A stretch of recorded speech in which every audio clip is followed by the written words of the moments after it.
This is Fearless Beauties, a podcast dedicated to developing voices of color in the beauty industry. We are talking to estheticians, skin specialists, and business owners to uncover best skin practices, tactical career tips, and ultimately, how we can create a better beauty industry together. I'm your host, Taylor Phillip. And I'm your other co-host, Alyna Velez. Welcome to the latest episode of the Fearless Beauties podcast.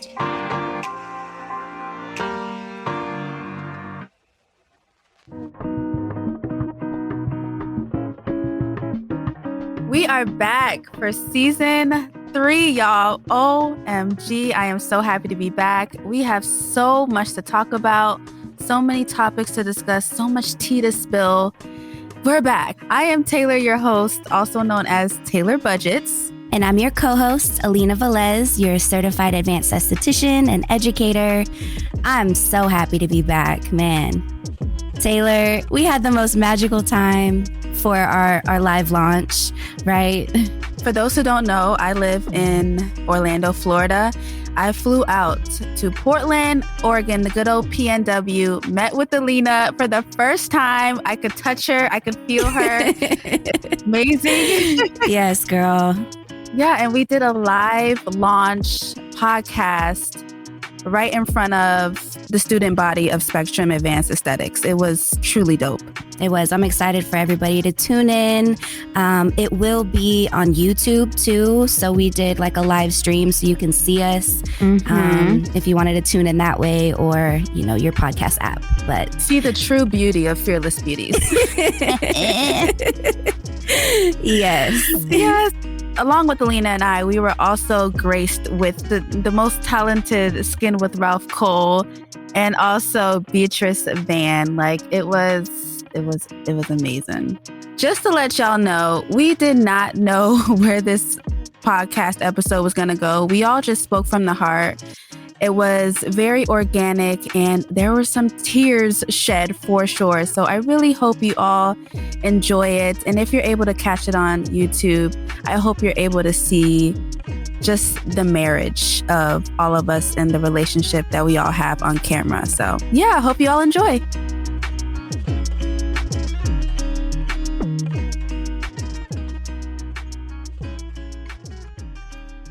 So I guess we are launching season 3, episode 1 of the Fearless Beauties podcast. My name is Taylor, also known as Taylor Budgets. I'm Ralph Cole, officially known as Skin with Ralph Cole. I'm a master esthetician and also a barber as well too. And I'm your co-host, Alyna Velez. I teach here at Spectrum Advanced Aesthetics, and so happy you guys are here.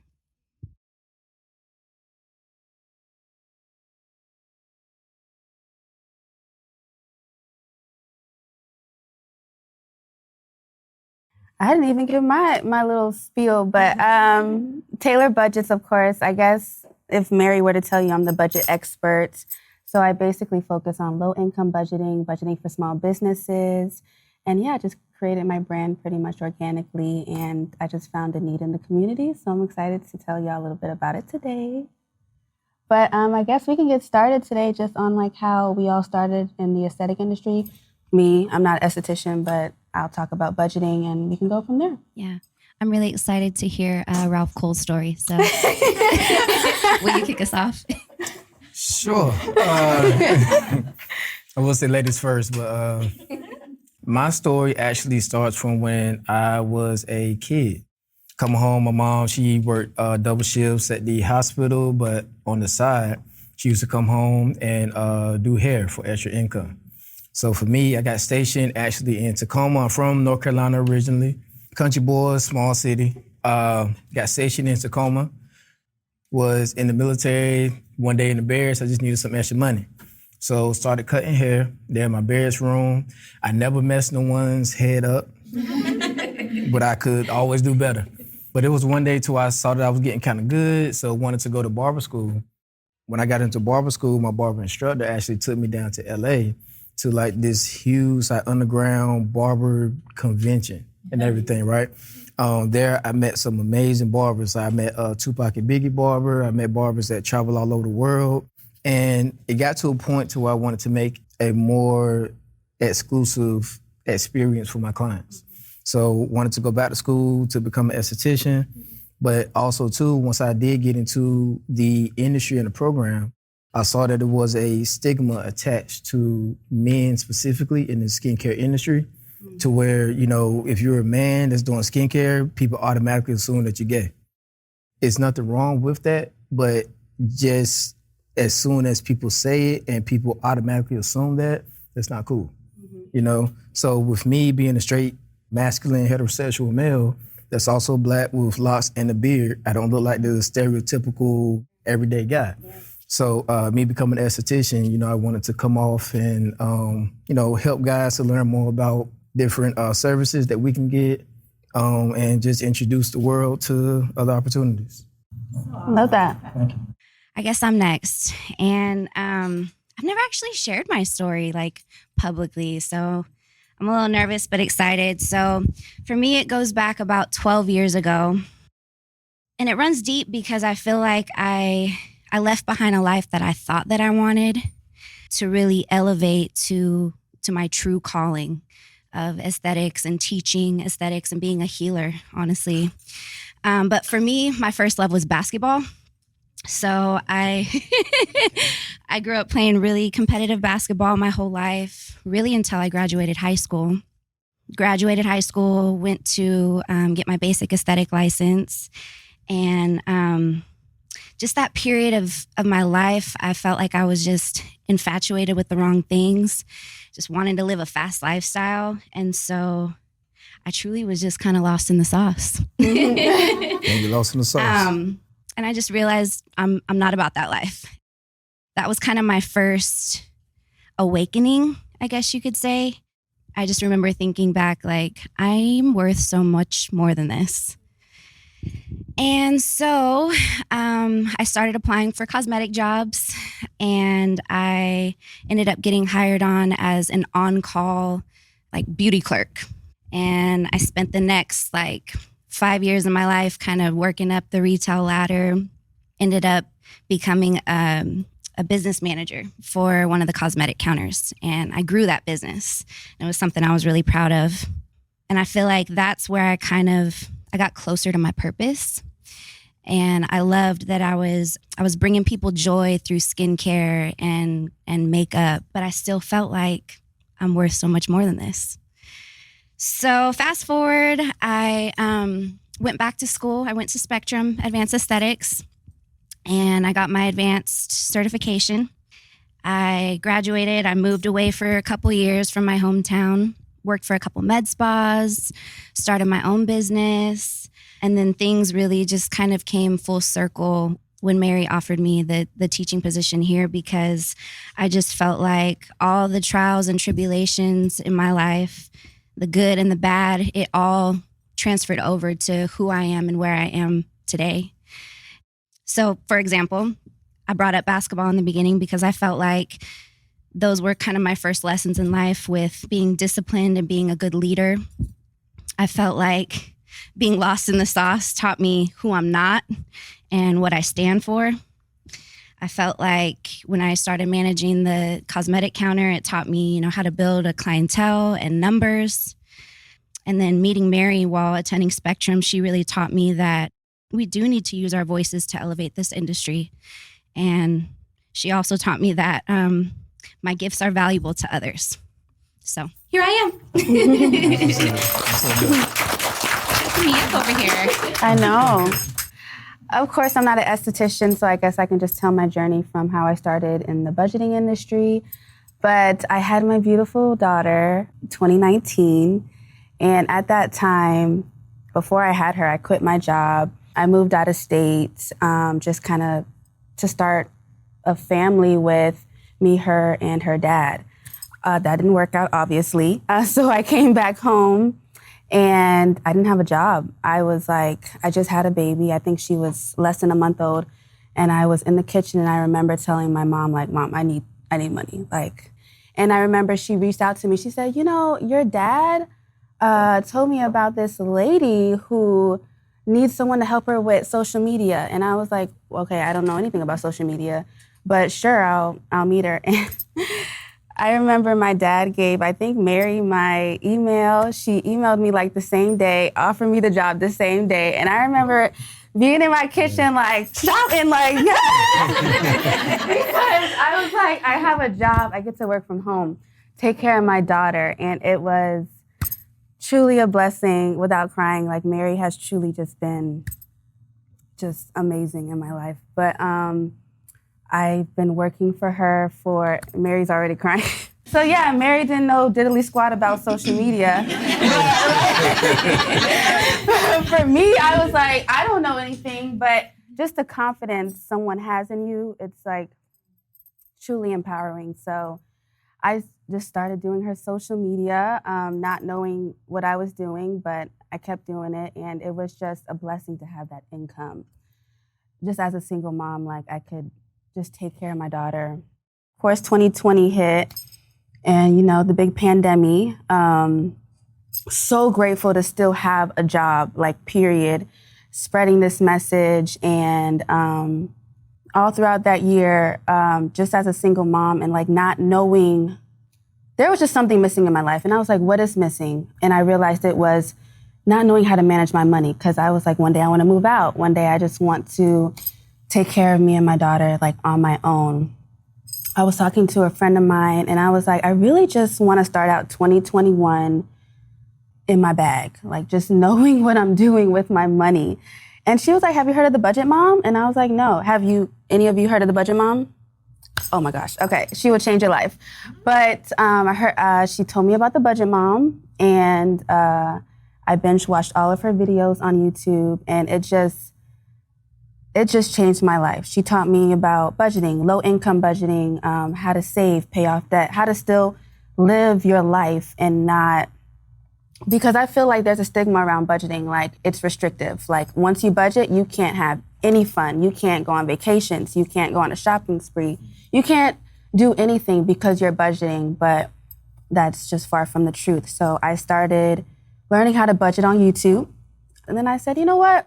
Let me create a YouTube channel to hold me accountable, not to even inspire and motivate others, but like if I post a video saying I'm gonna pay off debt and I don't do it, people are gonna be like, girl, what you doing? You said you're gonna pay off debt and we don't see any debt being paid off. So started my budgeting channel February of 2021. And I think within a month or two, I was monetized, which means you can start making money off of YouTube, another stream of income. And I was like, yes, get it. I was so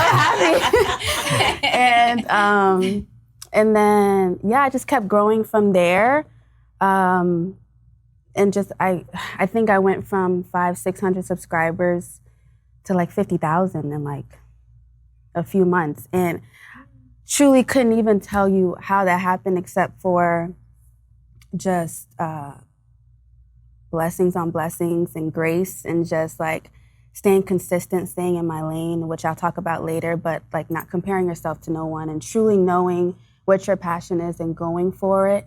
And also having people in your circle that believe in you and trust in you, because not coming from an esthetician background, I was like, oh, I don't know how, honestly, I don't even think I ever told Mary this, but I was like, I don't know how Mary's gonna feel with me starting something completely different than aesthetics. But she's like, go for it, do your thing.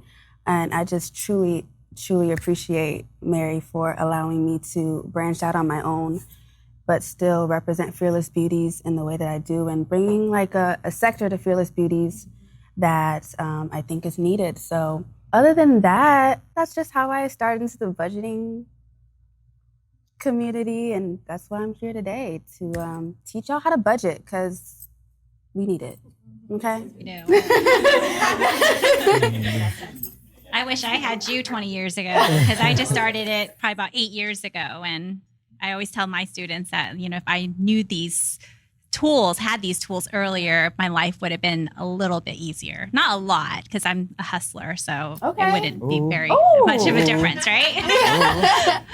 But What great stories. You guys are all making me choke up here. But one thing that like kind of circles back, it talks about Mary. And, I'll start my story kind of in the halfway point of my career is, I met Mary 5 years ago, and that's how Fearless Beauties kind of started in my journey as an educator with her. And we started about 4 years ago. And as she mentioned, we felt that there was a gap in education. Mary and I went to school. I hate to say this, but, Mary over 20, me about 20 years ago. And we talked about our education 20 years ago and the education that's still currently happening in our industry. And we're like, something has to change, something has to stop. And how can we change, and how can we open people's eyes to see that there is a gap? Like, like on one of the textbooks, there's a beautiful Black girl on it, but there's nothing on treating skin of color in that book. And so that was something that we started a group. It was not as a beautiful name as Fearless Beauties, but we started out as multicultural group where we were creating curriculum for the school. So that was the biggest thing, how Fearless originated. Mary's like, our school is growing. We want to try to create this inclusivity. How can we do it? So let's just think of ideas. We called Alyna. There's other students, estheticians, educators that kind of came to the table, and we just brainstormed ideas of how we can bring more topics into our school. So it really just started off with like, how do we build curriculum for Spectrum? And then it evolved, right, to us traveling the country. And so I've just been so blessed that pre-pandemic that we traveled the country from trade show to tell our story on how to treat skin of color, because it's not talked about. Because not, as we know as estheticians, some of us hear that not all skin is treated the same, that not all dry skin, not normal skin, acne skin, like not all skin is the same, and that different skin types, you have to look at it a little bit different, that you can't treat all skin. And so that's where we found that there was such a need. So when we went to San Francisco, to Atlanta, to California, New York, Vegas, we just created this community, and we call it our SD sisters and brothers in our world. And until this day, even though the pandemic hit, we still keep in touch with, it's just so fun to be able to see people continue to grow and see people really share that inclusivity and seeing it more in the magazines and in the tropes, that after we kind of moved the needle, right, Mary, that like everyone started to follow and they started to bring more awareness, and that we saw more people of color representing. Because I feel that, as an Asian American woman, we are underrepresented. And so now like seeing that there is more voices to be able to move the needle. And as we have more students who are more diverse, like we talk about them being the future of aesthetics. And, we talk about how we're not going to be here forever, and we want to be able to embody that. So that's kind of like been really exciting for Fearless Beauties. And so for me, my story goes, as I mentioned, 20 years ago that I went to school and I really always love aesthetics. And I am the oldest of three, and my parents owned a business. And, in my family, everyone is a pharmacist, a dentist, a doctor.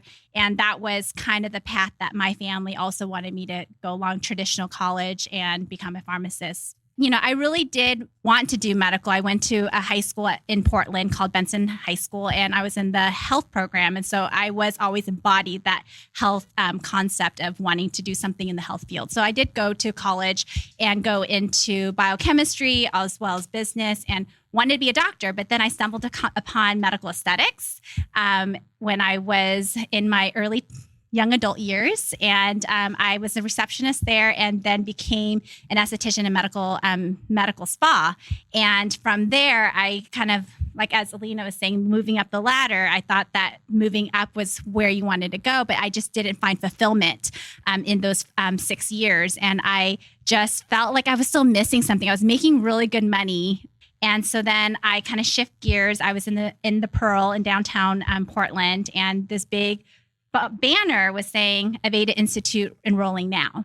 And so I was like, maybe that's my calling. Maybe I want to go into education to make change. I really like training. I really like helping people find their purpose. And that was one thing that through my years that I've met students who are like, you helped me find your purpose.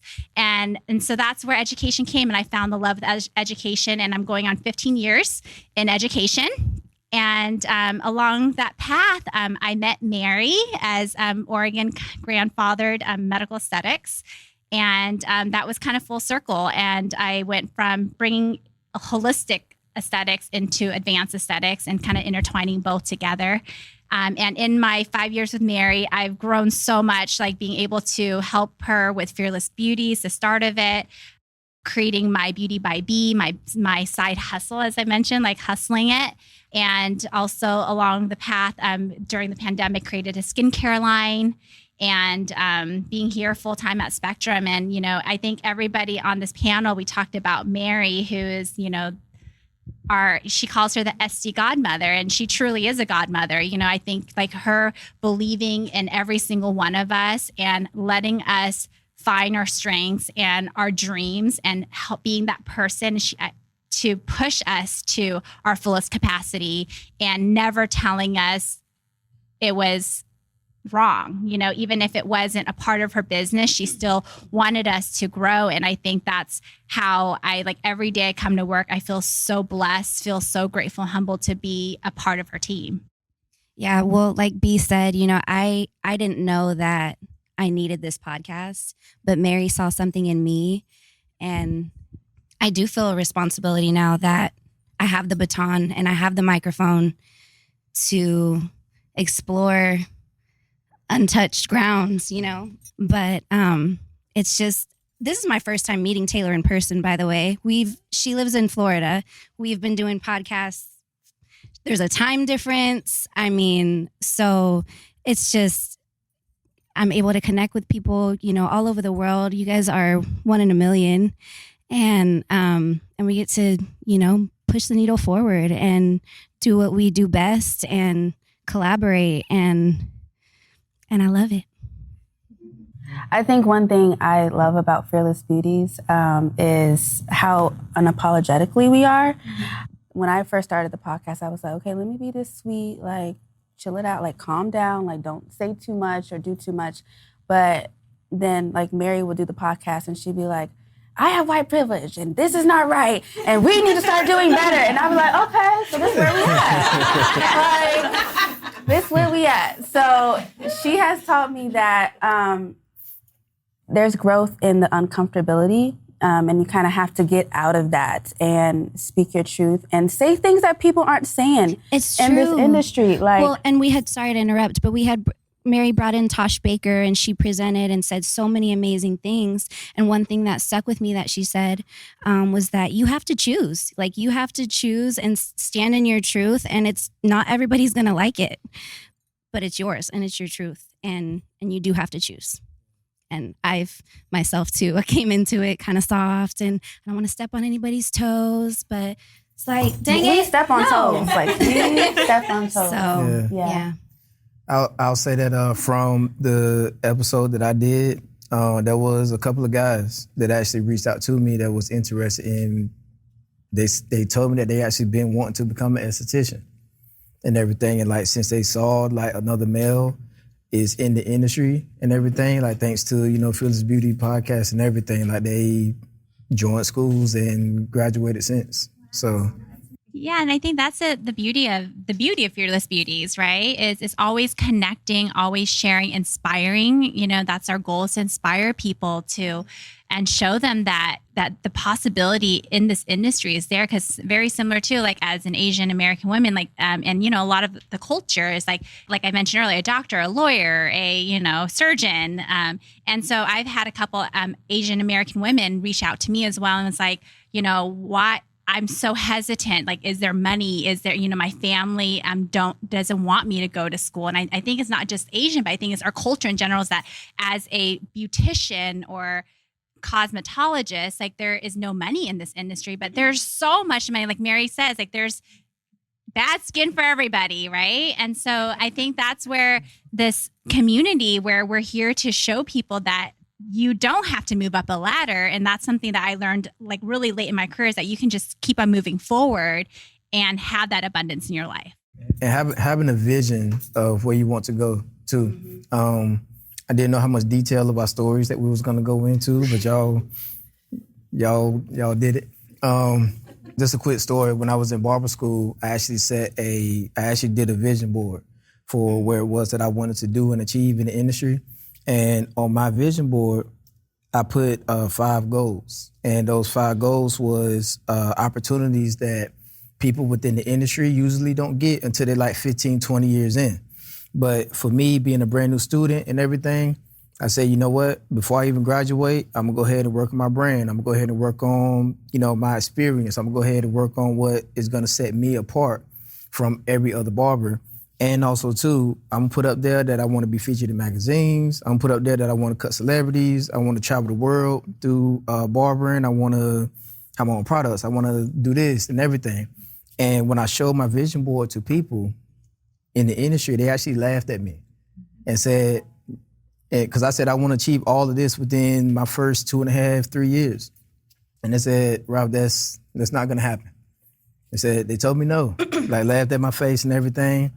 And pretty much every single day, just like, Mary told me, just looking at it every single day, and this is something that I would recommend and encourage each of y'all to do, make a vision board for yourself. And every single day that you wake up, just point at one and say, I'm gonna take a step toward that today and everything. Within my first 2.5 years, I checked off every last thing on my vision board. Period. And everything. Good for you. Period. And I say that to say, make one. Don't just make it a yearly thing. Like actually make one, put it to where you're gonna see it every single day, and don't make another one till you hit every single thing on that one, no matter how big the scale is. If you say that you wanna be featured in the magazine, it doesn't have to be Vogue. You know you better than anyone else knows you. So you know your flaws and everything. You know what it takes to motivate you. You know the words that you need to hear in order to take you to that next level and everything. Y'all done got me hyped up now. But I would say that, you have to believe in yourself. And also too, if you're at a point in life to where you feel that you don't have that encouragement or you don't have that motivation or that drive to go get to that next level, or you may feel like you're off path and you don't really know where you want to go, it's okay.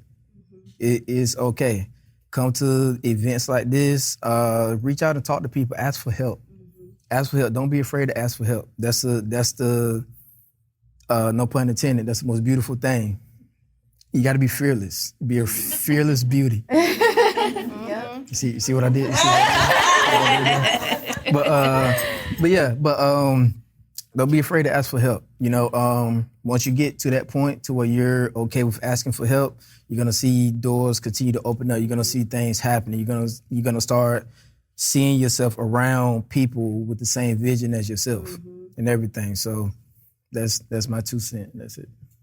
Yeah, I just to piggyback, because I was just thinking that, like the sense of community that Fearless Beauties has built, and also just manifesting, praying for right connections in your life. Like just going on this tour in Spectrum, like I can tell that you all are a family.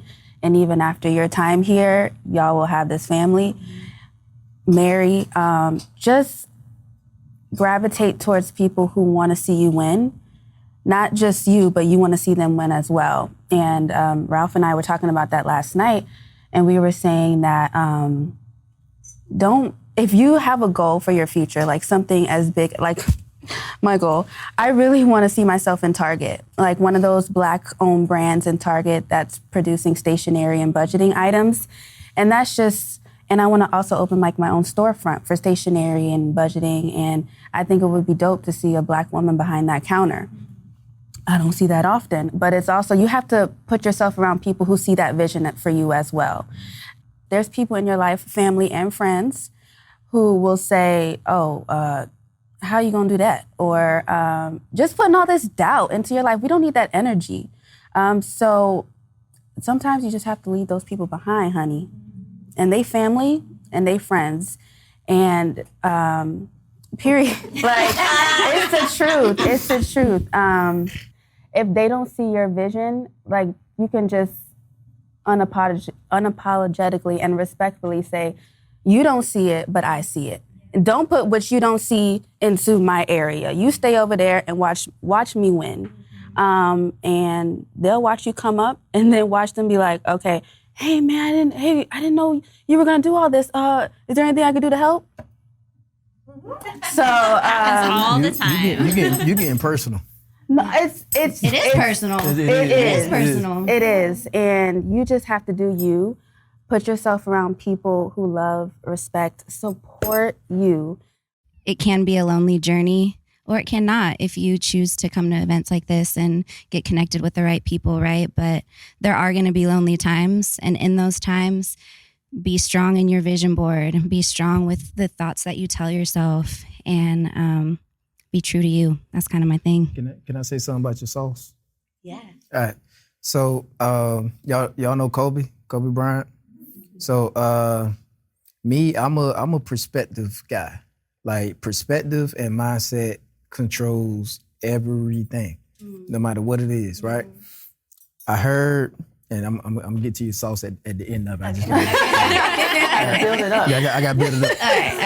All right. So Kobe Bryant, been watching this guy for years. I'm not a basketball person. No pun intended. I'm a wrestler, so you know, yeah. I heard him say, like, how often people say, don't put all your eggs in one basket, right? We've all heard that, right? Mm-hmm. Kobe Bryant, with his mindset, said, not only put your eggs in the basket, and once the basket is full, go get some more eggs and go get another basket. Mm-hmm. That's the first time I ever heard that, right? But just to be able to understand, like, try not to make excuses for anything. You know what I'm saying? Mm-hmm. And we're all gonna get to that point to where we feel like, I can't do this because, you know what I'm saying? But, just get to the point to know that you can do it, whatever it is that it is. And I would love to be a part of it. You know what I'm saying? I would love to see each and every last one of y'all. I would love to see your locations. I want to see what your treatment rooms look like and everything. I would love for y'all to use my massage oil and everything. You had to put that in there. You know what I'm saying? But one thing I do want to mention before I forget, because I think we're all striving to be entrepreneurs. I'm actually a psychology grad student. I don't mention that a lot because honestly, I'm tired. And I'm tired of school. Like, I've been in this game for like 5 years trying to earn my master's. But I like to present like a psychological view to the podcast. But I say that to say this, like, when you're into entrepreneurship, it is so easy to compare yourself. So freaking easy to compare yourself. And I think that you will drown in that. And I think that's where the sense of community comes in, to where you're down and you have someone that says, girl, you a badass. What you doing? Like, remember, like, who you are. So, especially with social media, but just simply like hashtags are not the answer. Analytics and metrics are not the answer. Coming from me, there's so many people in the budgeting community who have like hundreds of thousands of followers and all this stuff. But not to toot my own horn, even though I'm going to, there's no one in the community that has done like brand sponsorships internationally, done a budgeting masterclass, who's been flown out to speak on something. And it goes to show you that the numbers don't mean anything. Promise you. It's all about your passion for it. They'll see it. And taking breaks, resting. Resting is important.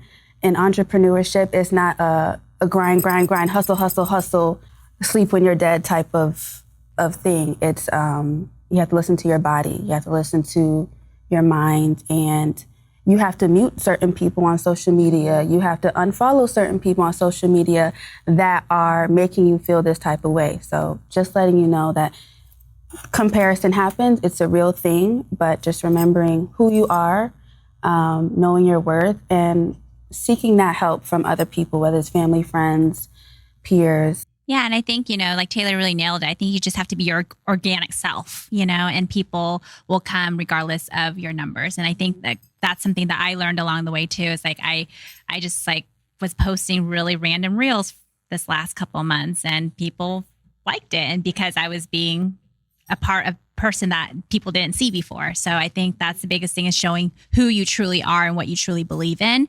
And you will attract the clients that you actually want to attract and the community that you want to attract. There is not another you. Nobody is the same in here. And that's so cool to me.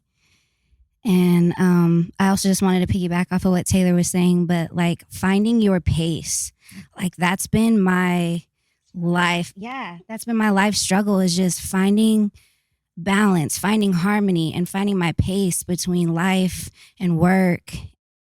Just want to throw this in here real quick. I wanted to wait till our presentation and everything. But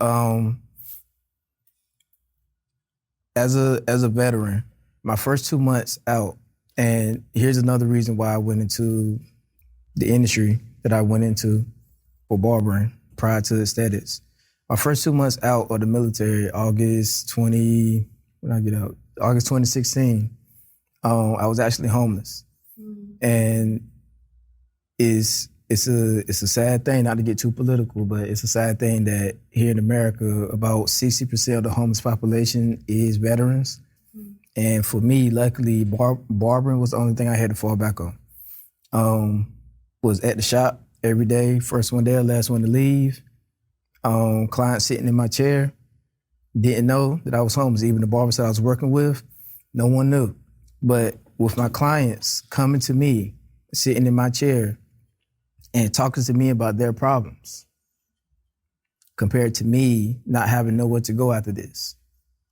You never know what someone else is going through. So make sure that when it comes to your clients, when it comes to your classmates, when it comes to other people in the industry, make sure that you always take that time to encourage someone, because you never know what they're gonna go through. And just on this episode, I'm talking about it because this is something that's, real life and people go through things. Make sure that you take care of your mental health. But what questions do y'all got for us? I would like to ask, what would you say was your wisest investment? Investment could be monetary, or it could be time, or it could be energy. I made very many unwise monetary decisions.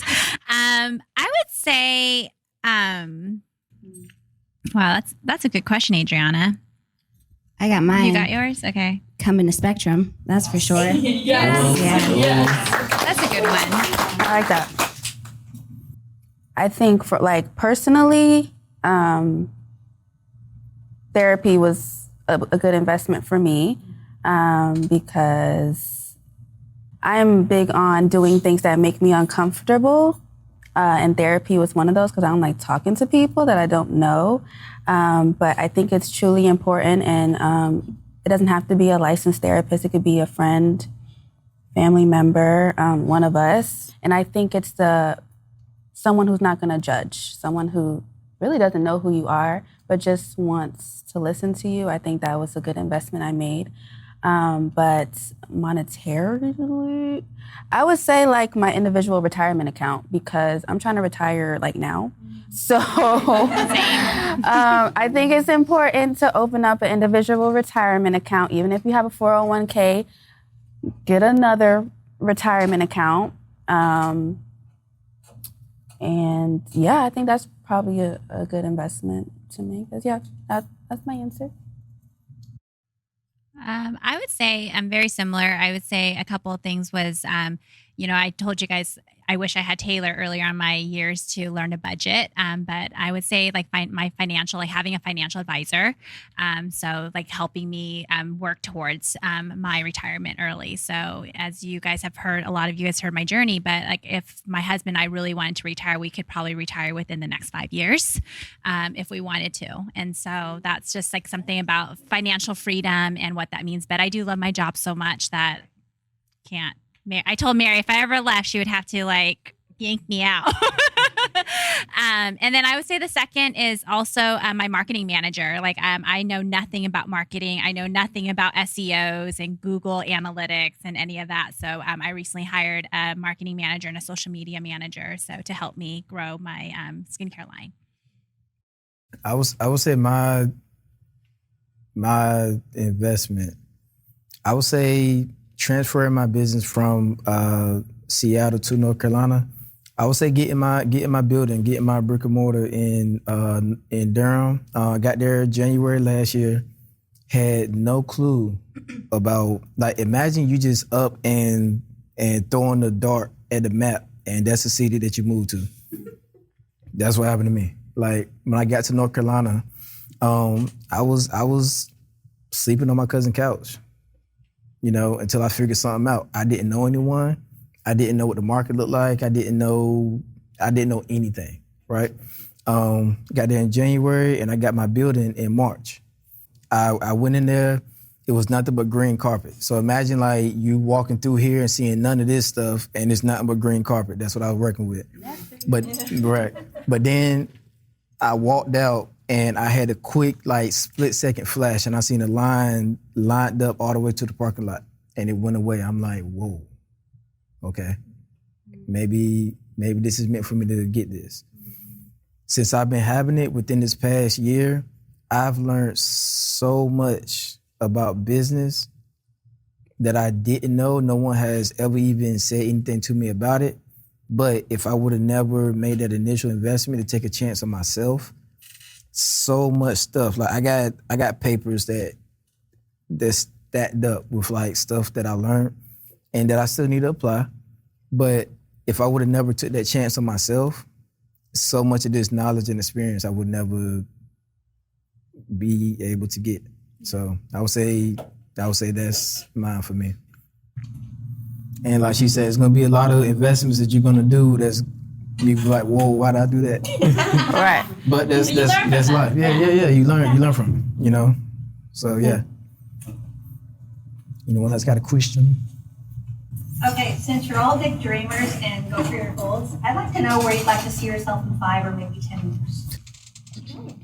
I guess I could go. I have a daughter, so all of my dreams kind of center around her. But hopefully by the end of the year, I could purchase my first home. So scary.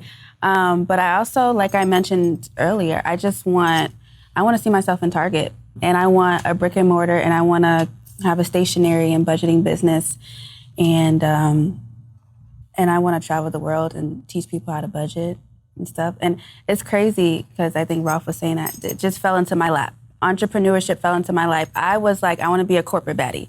I want to work my 9 to 5, and I want to have my benefits and my vacations, and I like the stability of corporate life. You said a corporate what? Corporate baddie, corporate baddie. Get dressed up, jump in my whip, go to my job, come home. That's what it was, because it was comfortable for me. And I didn't, like, the whole branching out on your own and being your own boss was just, like, so nerve-wracking. But entrepreneurship fell into my lap. And I think that's how I knew it was supposed to happen, because it was so uncomfortable. I was like, there's been many times where I'm like, no, I can't do this. But it's just something that needs to happen. Like, when you it's meant for you, when you just, like, trying to push it away anytime you can. So where was I getting at? Corporate baddie. Well, I did want to open up my own private practice and counsel. So last year, I actually had, I think, like 10, 15 clients that I counseled, and I did that for like 5 months. But I learned that I did not like it. And I'm glad I did it, because that was my dream, open up my own private practice and be a psychologist. And I wanted to hopefully get my doctorate and help people with multiple personalities and bipolar disorder and things like that. But once I did counseling, I realized that I'm the type of person that I take everything home with me. Can't do that as a therapist. And that's actually why I went into therapy, because of counseling. I was like, okay, I think there's some things I need to work on. But I just knew that I couldn't do it. It's just crazy how you have a plan for your life and it just goes complete opposite. Like, I have like $105,000 in student loans because of this dream I had, and then watch what happens and I go straight into something else. But it's cool. Yeah, great question. I don't have any plans for that degree right now. But yeah, thank you. And I hope I answered your question. I see that most people, like with a 5-year goal, they underestimate what they can do. So it's interesting to see leaders in the industry answer this question. I know for me, I would love to get a key to my city. And the reason why is I come from a small like country town that doesn't have. It's growing now, but me growing up, we wasn't exposed to a lot of opportunities. Like for us, it was like military, college, or shipyard, or go work in the field. Like even me growing up, I used to work like at the cabbage field, like picking 100-pound bags of cabbage over my shoulder, putting it in the, you know what I'm saying, going home bloody knuckles and forearms about to bust open and everything. And it's people that's been doing that for 50 years because they don't have anything else. So for me, I would love to be in a position to where I can like take things, especially with all the experiences that I've had within my career, to go home and introduce it to, you know, like the kids and introduce it to, you know, the people in my community to say, hey, you know, you can do all of this stuff too. Whatever it is that you want to do, not only tell them that they can do it, but also be able to have something there to walk them through, to be like, hey, here's what you can do, and I'm going to help you with that. Well, for me, I definitely want to be a homeowner in the next 5 years, that's for sure, so I can relate, Taylor. I definitely want to sharpen my teaching skills. I would love to have a published article. Like B's always writing, super dope, dermoscope features, like that's goals for me. And just continue learning and sharpening myself just as a whole. And yeah. I totally forgot. I didn't say anything about dermoscope. So 2020, my bad. I actually won a favorite Master Esthetician Award for Dermoscope magazine 2020. And I was nominated for favorite esthetician for the Black Spa Awards too. Yes. So same year. So I don't know why I didn't think about that. I didn't either. He just wanted to toot his own horn real quick. Y'all the celebrities. No, you're the celebrity with all your stories Massage and reels. king. Yeah. Massage lotion.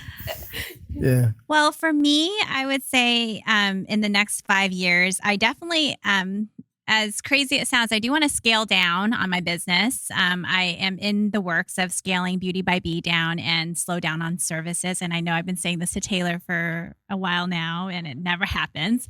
But just slowing, I think, you know, as some of you guys know, like, you know, I've lost my mom last year, and I lost my auntie, and I had a cousin who has stage 4 cancer, and then me coming from in remission of cancer, of just knowing that I need to slow down. And I'm at that point where I've like really listening to myself and my body that I need to take care of myself for me to be able to take care of everybody else. And, you know, and you have to fill your cup first to be able to continue to fill. And that's my passion. So 5 years, I definitely still want to be at Spectrum. 10 years, I hope to still be with Spectrum. 20 years.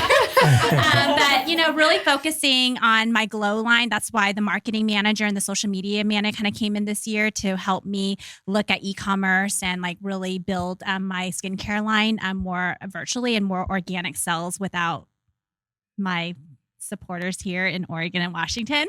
But, you know, really working on that aspect of my life of just being with my family, my friends, my work family, and taking care of myself.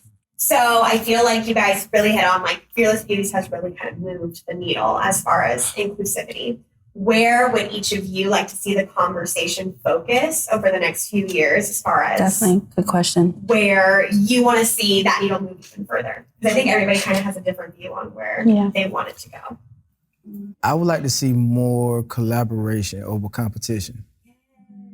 It's enough people in the world, i.e. clients, and it's enough money in the world for everybody to be able to share. You know what I'm saying? Like the beauty industry period is a billion-dollar industry, multi-billion-dollar industry. So even if all of us in here was to just get like 0.1% of that, we good. That's over 6 figures. So it's like, what's the point of us looking at each other as competition? That's why I would like to see it.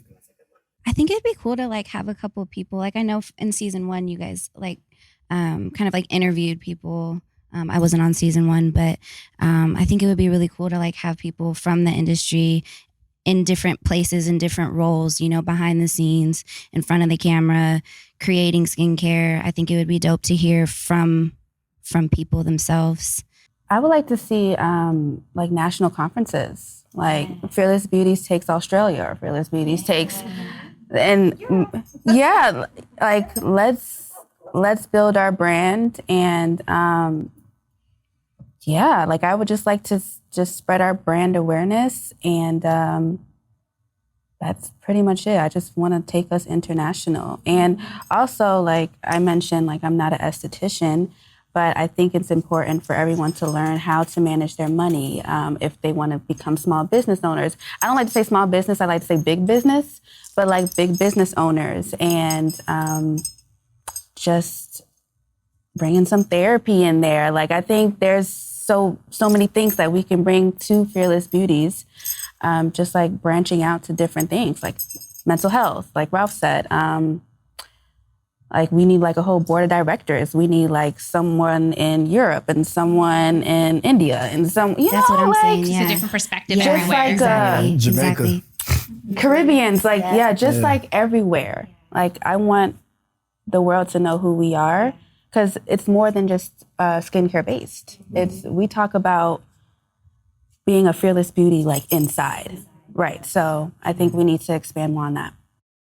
Yeah, I think to piggyback on that, being in education as long as I have, I think Mary's done a really good job on like getting into some schools, but that's like a handful of how many schools are there in this world, and that only a small little pie of it has gone to school. So I hope to continue to see it.